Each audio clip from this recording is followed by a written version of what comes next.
Ready to move in premium triplex villas at Kollur APR Projects. రాజకీయ నాయకులు చేసే risk ఇంకే ప్రొఫెషనల్లో ఉండదని చెప్పుకోవాలి. పరిస్థితులకు అనుగుణంగా భవిష్యత్తును దృష్టిలో పెట్టుకుని అడుగులు వేస్తేనే ఏ నాయకుడైనా రాణించగలడు. అటువంటి వ్యూహ రచనలో ఆమంచి కృష్ణమోహన్ది అందవేసిన చెయ్యనే చెప్పాలి.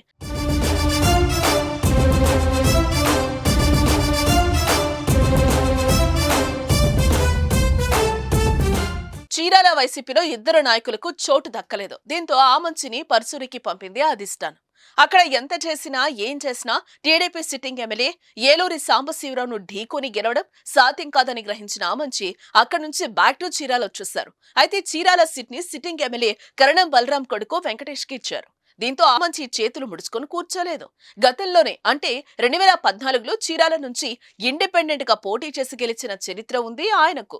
2024 ఎన్నికల్లోనూ ఇండిపెండెంట్ గా పోటీ చేయాలని చూసినా తనకు రాజకీయ జీవితాన్నిచ్చిన కాంగ్రెస్ పార్టీలోకి తిరిగి వెళ్లాలని డిసైడ్ అయ్యారు. తన సొంత నవోదయం పార్టీ గుర్తు ఆటో రిక్షాపై పోటీ చేయాలని భావించినా భారత ఎన్నికల సంఘం ఆ గుర్తును రద్దు చేసిందన్నారు. అందుకే కాంగ్రెస్ పార్టీలో చేరి హస్తం గుర్తుపై పోటీ చేయాలని నిర్ణయించుకున్నట్లుగా ఆమంచి తెలిపారు.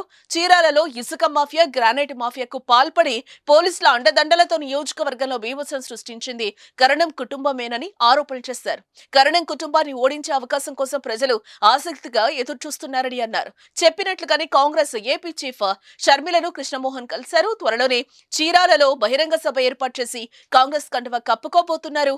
మాస్ లీడర్ గా చీరాలలో ఆమంచి కృష్ణమోహన్ కు పేరుంది. ఆమంచిని అభిమానించే వాళ్ళు, ఆయన అనుచరులు కూడా ఎక్కువగా బీసీ, ఎస్సీ, ఎస్టీ, మైనార్టీలే. అయితే వైసీపీకి బలం కూడా ఆ వర్గాల ఓట్లే. ఆమంచి ఎన్నికల్లోకి దిగితే టీడీపీ కన్నా వైసీపీ ఓటు బ్యాంకుకే చిల్లుపడే అవకాశం ఉందని అనలిస్టులు అంటున్నారు. ఆమంచి కేవలం ఓట్ల మాత్రమే చీల్చితే అది ఇండైరెక్ట్ గా టీడీపీ అభ్యర్థి కొండయ్యకు కలిసొస్తుంది.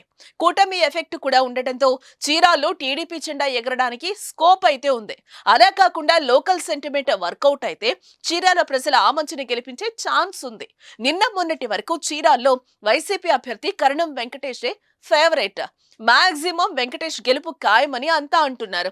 ఆమంచి ఎంట్రీతో వెంకటేష్ గెలుపు కోసం రెట్టింపు శ్రమించాల్సిన అవసరం ఉందనేది టాక్. మరి చీరాల పబ్లిక్ ఓటింగ్ ఎలా ఉంటుందో చూడాలి మరి.